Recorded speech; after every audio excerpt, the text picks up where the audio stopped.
Kilat News Updates.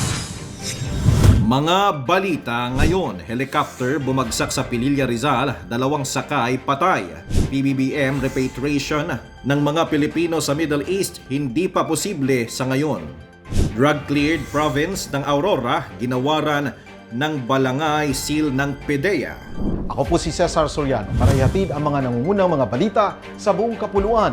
Ngayon, 2 ang kumpirmadong nasawi matapos ang pagbagsak ng sinasakyang civilian helicopter sa Barangay Kisao, Pililla, Rizal, alas 7:27 ng umaga ng Marso 3. Ayon sa Civil Aviation Authority of the Philippines o CAAP, nagmula sa Maynila at patungo sana ng Quezon ang Bell 505 helicopter na may sakay na 5 pasahero. Kabilang ang 2 foreign national nang mag-force landing ito sa isang bakanteng lote sa Upper Barak. Dead on the spot ang isang sakay habang indiniklarang dead on arrival sa ospital ang isa pang biktima.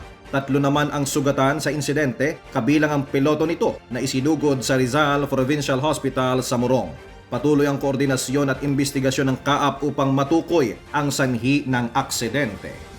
Inihayag ni Pangulong Ferdinand Marcos Jr. na hindi pa posible sa ngayon ang immediate repatriation ng mga Pilipinong nasa mga danger areas sa Middle East.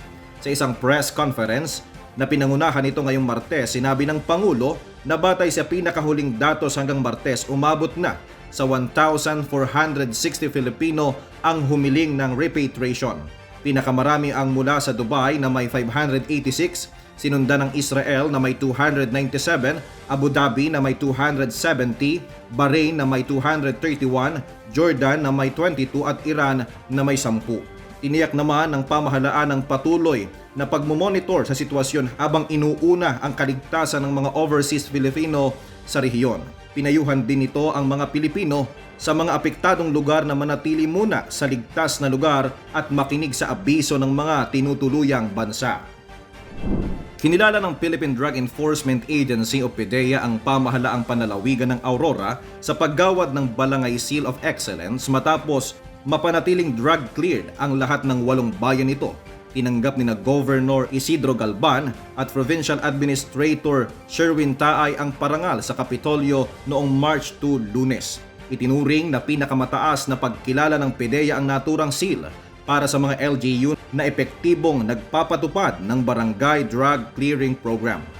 Binigyan diin ng mga opisyal na bunga ito ng koordinadong aksyon ng lalawigan, mga munisipyo, barangay, pulisya at komunidad. Tinalakay rin sa Peace and Order Meeting ang pagpapatuloy ng anti-drug campaign at pagpapalakas ng seguridad upang mapanatili ang drug-cleared status ng Aurora. Para sa Kidlat News Channel, ito si JP Adaw, nag-uulat. ako po si Cesar Soriano, kasama nyo sa bawat pagputo ng balita.